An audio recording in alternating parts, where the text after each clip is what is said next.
recent research starts to investigate the impact of AI on the environment. What are your thoughts on that? It's very interesting the time that we're living in, because it's the first time that we are using means of communications that are completely opaque.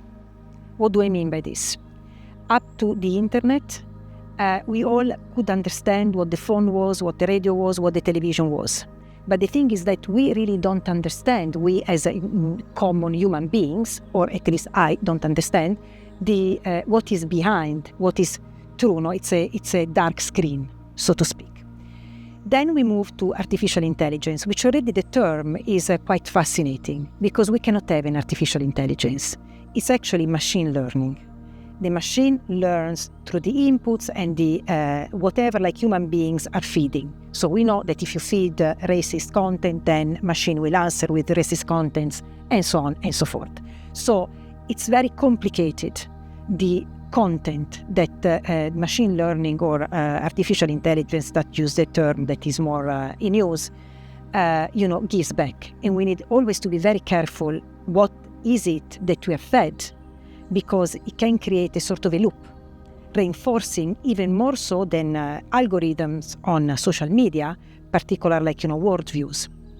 Now, let's go on the impact that artificial intelligence and all these machines have on the environment.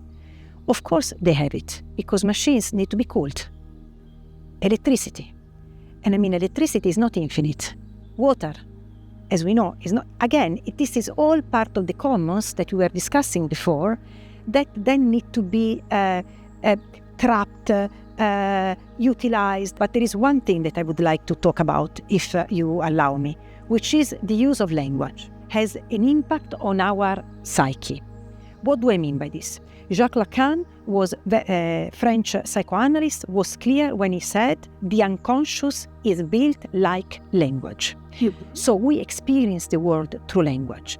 So you understand that if we're using terms such as cloud to mean where we store our data, it is very light, doesn't have, it's not three-dimensional, it feels very cute and not concerning. And when I was teaching in Trinity College, Dublin, I showed the students, one of the classes I was teaching was about the performance of technology. So I showed them, I said, but do you realize what the cloud is? This was the very beginning, beginning of Internet 2.0, beginning of Facebook, beginning of all of this. And they were like, oh, what is it? It's like a link. And I said, yeah, it's a little bit more than a link, no? So, and I showed this immersed in very vast, facilities, humanness of technology, electricity, and so on. And then you realize this is an impact. Of course, there's an impact on the environment, has an impact on terraforming, has an impact on how we also relate. Because if we understand that every time that we say hi to ChatGPT, there is an impact on the environment, perhaps people would think maybe once or twice, I would like to imagine. So you see, it's all connected. And how to get out of this particular, Ouroboros kind of situation of like a snake that bites his own tail, so to speak, I think is to step out. I'm not saying it's easy. And how do we do this? By educating ourselves. And this is something that I think right now is a little bit missing. There are lots of opinions, but not much knowledge as such. Thank you very much.